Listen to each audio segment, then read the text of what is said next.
유튜브도 예다운 TV로 만들었더라고요. 그래서 우리도 한번 중고등부 이름을 지어볼까? 이런 생각이 좀 있습니다. 그래서 공모를 해보는 쪽으로 한번 생각을 하고 있고요. 혹시 광고하실 사항이라든가 제가 빼먹은 거 있을까요? 네. 없으시면 제가 오늘은 좀 빨리 끝내볼게요. 빨리 끝내고 예배학 세미나를 한번 잠깐 해보도록 하겠습니다. 그래서 제목은요, 간편한 예배학입니다. 제가 예배학이라고 붙인 이유는 뭐냐면, 저는 실제로 총신 다니면서 예배학을 배웠어요. 대학교 때 배웠고 신대원 때 배워서 예배학이라고 하면은 저는 가르칠 수 있을 정도 됩니다. 자신해요. 근데 제가 항상 느끼는 건 뭐냐면, 예배하시는 분들이 예배학 이러면 이거 그냥 신학교에서 배우는 거. 예배하시는 분들이 주기도문, 사도신경이나 아니면 그 순서에 대해서 얘기를 말씀을 드리면 굉장히 어려워하시고 그냥 따라가는 것이고 조용히 해야 되는 것이고 이렇게만 생각하시고 주일학교를 또 그렇게 얘기를 하니까요. 그러니까 저는 예배에 대한 신학은 간편해야 되고 언제든지 여러분에게 말씀드릴 수 있어야 된다라고 생각을 해서 이 시리즈를 만들려고 합니다. 유튜브에 올릴 거고요. 이게 지금 촬영한 걸 가지고 하는 게 아니라 좀 다르게 만들어서 시리즈로 좀 올려볼까 해요. 좋아요, 구독하기 부탁드리고요.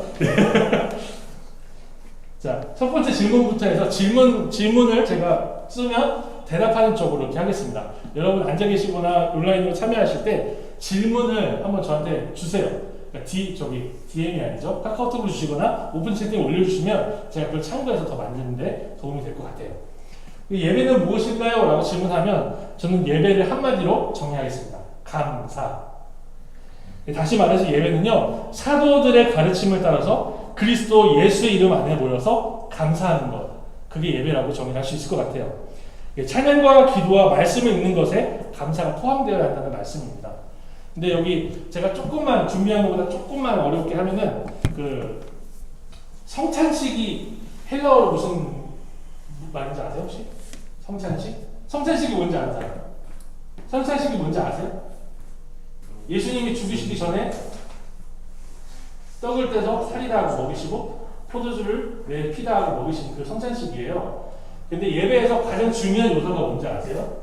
예배에서 가장 중요한 요소가 성찬식이었어요. 그래서 사도행전에 보면 서로 떡을 떼며, 그 떡을 떼며가 밥 먹었다는 뜻이라기보다는 그 떡이 사실 빵이잖아요. 외국 사람들 주식 빵이니까. 그 빵을 뗀다는 얘기는 뭐냐면 그 한 떡에서 한 빵에서 떡을 떼가지고 성찬식 한다는 얘기였어요. 그러니까 그래서 예배에서 절대 빠지면 안 되는 순서가 하나 있다면 성찬식. 그리고 예배에서 빠지더라도 반드시 이 개념을 갖고 있어야 된다 하면 성찬식. 근데 그 성찬식이라는 이름이 유카리스테오인데 유카리스테오가 감사라는 뜻이었어요. 감사. 그래서 우리 예배는 감사가 중심이 돼야 되고 감사가 이 요약이 돼야 됩니다. 이해되셨습니까? 그리고 다음에 질문 한번 넘어가 볼게요. 이 질문들은 제가 다 생각을 한 거예요. 왜 사도신경 주기도문을 하나요? 라고 이렇게 한번 해봤어요. 왜 하는 것 같아요? 처음 시작과 끝을 맺기 위해서. 근데 사실 이걸 얘기하려면 저거부터 시작해요. 왜 똑같은 성경책을 가지고 이쪽 사람들은 이단이라고 부르고 우리는 정통교회라고 부를 수 있는가? 그 기준이 뭘까요?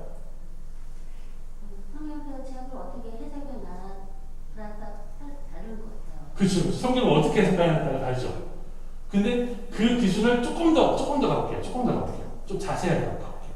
그러니까 하나님 말씀이 딱 나와줘서 거기에 벗어나면은 이단, 하나님 말씀대로 살아가면 정교. 그렇죠. 근데 그 하나님의 말씀을 해석하는 방법을 누가 가르쳐줬죠? 제가 권사님 곤란하게 해주셨어요. 제가 정답을 말하겠습니다. 옛날에는 이게 선지자나 아니면 목사님들 지금 그렇게 했는데 지금은 이제 목사님도 이제 정교를 받은 사람도 있겠지만 그걸 가지고서 자기 마음대로 해석하고 자기 말대로 가르친 사람이 이단이라고 생각해요. 그렇죠. 자기가 이제 그 기준이 되는 거가 뭔지 제가 말씀드려볼게요. 그 말씀하신 것에 자기 마음대로가 아닌 기준이 뭔가? 사도성입니다. 사도들이 가르쳐 줬느냐, 그렇지 않았느냐, 그게 기준이 돼요. 바르게 했느냐, 바르게 하지 않았느냐. 그래서 사도가 가르쳐 준 것대로 해석하고 내 마음에는 그게 아닌 것 같지만 그 믿음으로 고백하면서 공부해서 가르친다면 정통인 거예요. 근데 사도들의 가르침에 완전 비껴나가서 자기의 이익을 위해서 가르친다면 이단이라고 하는 거죠. 근데 거기서 좀 더 나가서 그거를 기독교라는 플랫폼을 가지고 본인의 사업을 하시는 분들을 사입이라고 저는 정의를 합니다. 네. 신천지는 사입입니다. 네. 이단도 안 돼요. 이단도 못 돼요. 이단이 못 돼요. 그 사람들. 자, 그런데 그런 의미에서 우리는요, 사도들의 가르침 속에 예수 그리스도를 고백하며 나아갑니다. 라는 의미에서 사도신경을 고백하고 나아가는 그런 의미가 있어요. 또 동시에 사도신경의 주어가 뭔지 아세요? 주어? 나입니다. 전능하사 천지를 만드신 하나님 아버지를 누가 믿어요? 내가 믿사오니. 네가 믿사오니가 아니고 내가 믿어서 나왔습니다. 라고 하는 거예요. 그래서 사도신경은 사실요, 제가 이렇게 볼 때 지난번에 말씀드렸지만 눈 뜨고 하는 게 가장 좋은 것 같아요. 눈 뜨고 같이 하는 거. 저 사람이랑 나랑 똑같은 하나님의 이름을 고백하며 나아가는 거예요. 그래서 예배는요, 철저하게 하나님 앞에서 개인이 예배드리는 거예요. 개인이. 그리고 우리가 예배를 드리는 거예요. 그런 의미에서 주기도문의 주어가 뭘까요? 예수님이 뭐라고 가르치셨어요? 하늘에 계신 우리 아버지가. 그러니까 나로 시작해서 우리로 끝나는 게 참 좋겠다라는 생각이 들어서 원래 축도를 할 수 있음에도 불구하고 주기도문을 넣었어요.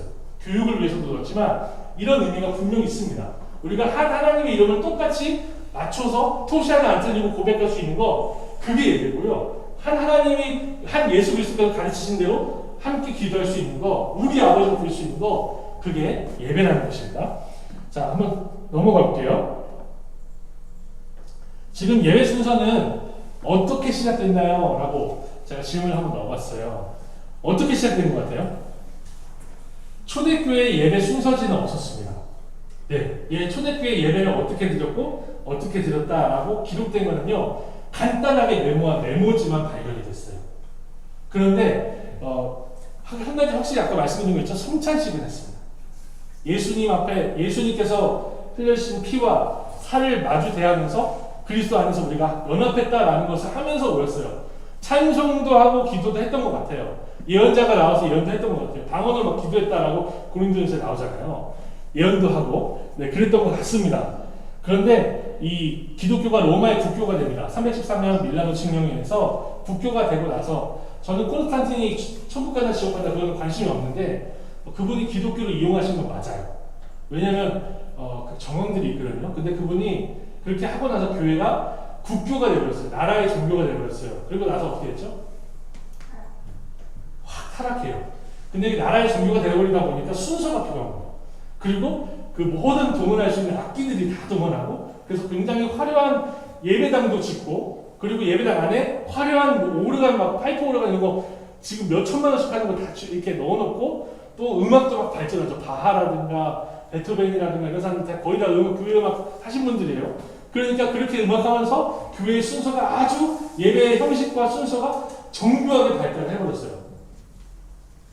그런데 교회가 타락하니까 어떤 일이 벌어졌냐면, 우리 한국말 쓰잖아요.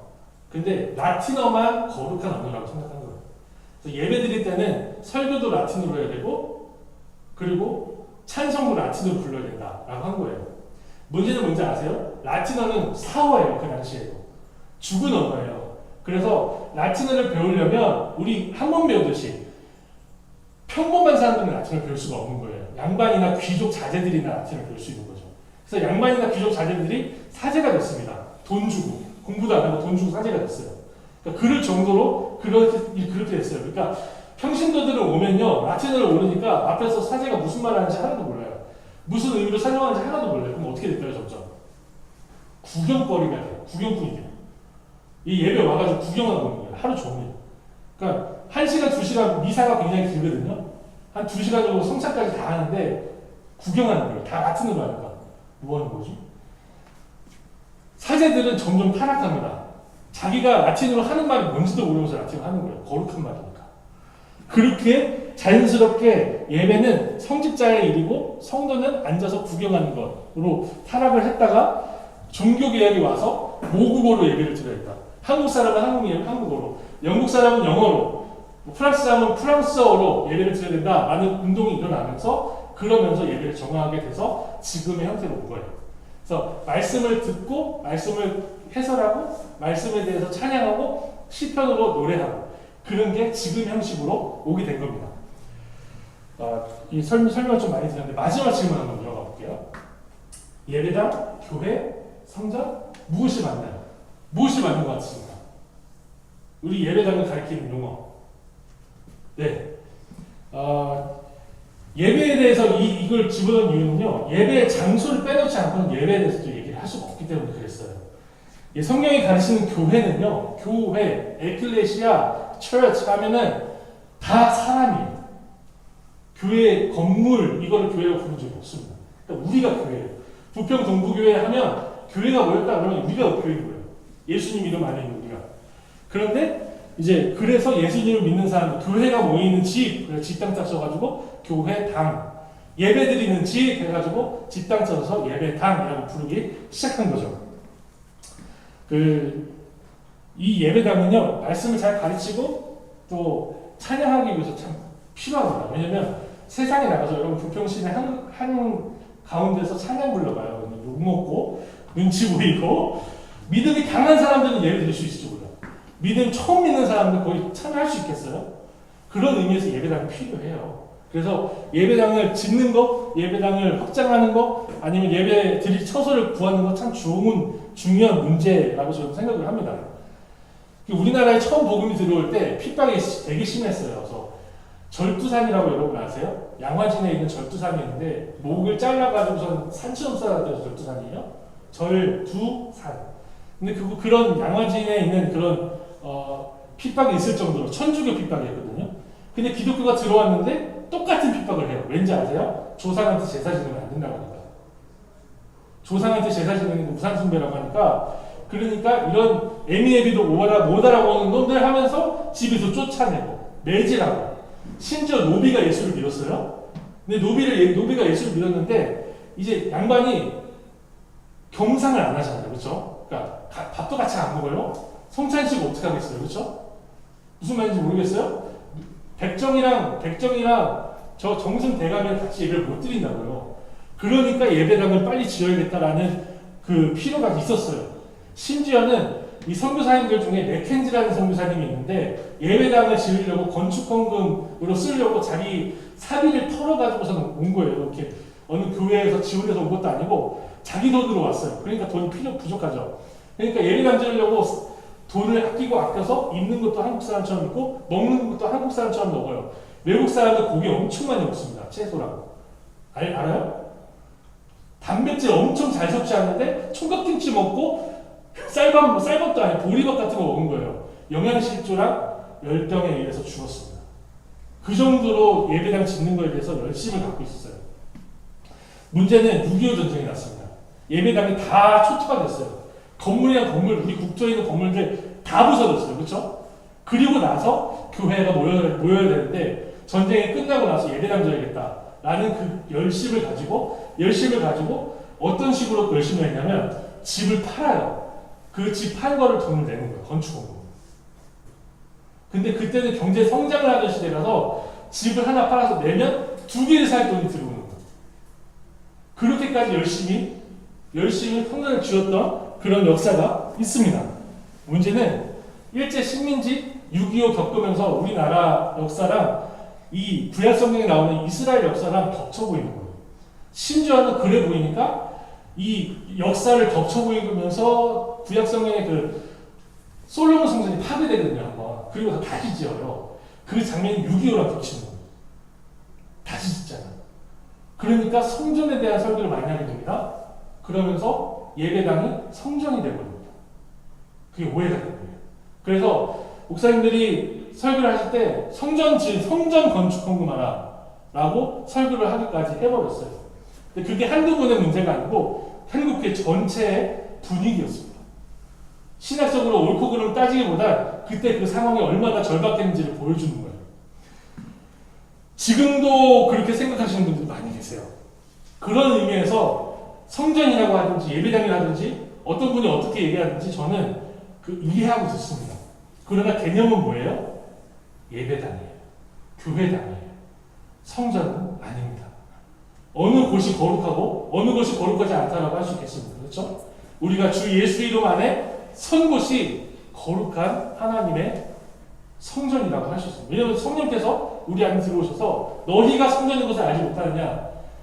사도 바울이 계속 얘기하는 거예요. 너희가 성전이다. 성령께서 너희 안에 계신다. 너희가 성전이다. 예수께서 내가 육체된 자기 몸을 가리켜 성전이라고 말씀하시잖아요. 실제로 그러다 보니까 이런 인식을 갖고 있는 큰 교회들이 몇 군데 있어요. 여러분 용산의 3일교회 아세요? 용산의 3일교회?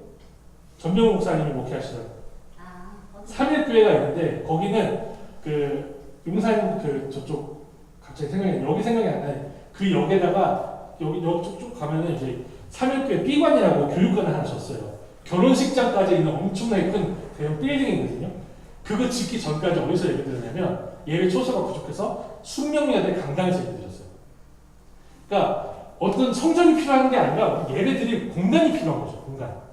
그리고 우리들 교회라고 혹시 아세요? 우리들 교회?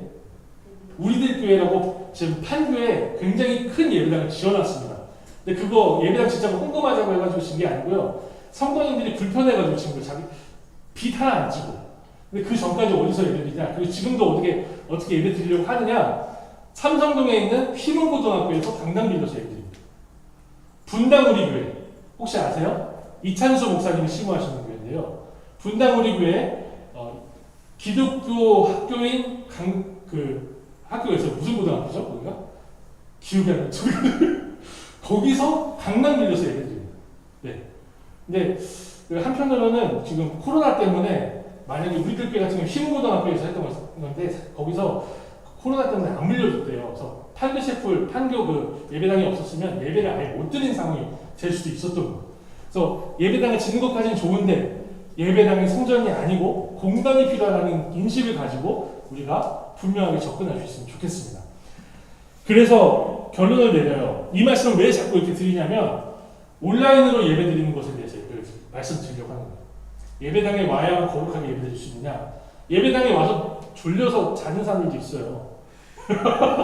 집중이 안 돼서 막 딴 데 쳐다보는 사람들도 있을 수 있어요. 그런데 온라인으로서 예배를 드리더라도 정말 온 마음을 다시 예배 드릴 수 있어요. 여러분이 어느 곳에 어떤 방식으로 어떻게 예배를 드리든 간에 하나님이 받으시는 예배는요. 예수 그리스도 이름 안에서 정말 전심으로 예배 드리는 거지 어느 장소, 어느 시간, 어느 때에 와서 예배를 드려야 된다. 그건 아닌 것 같아요.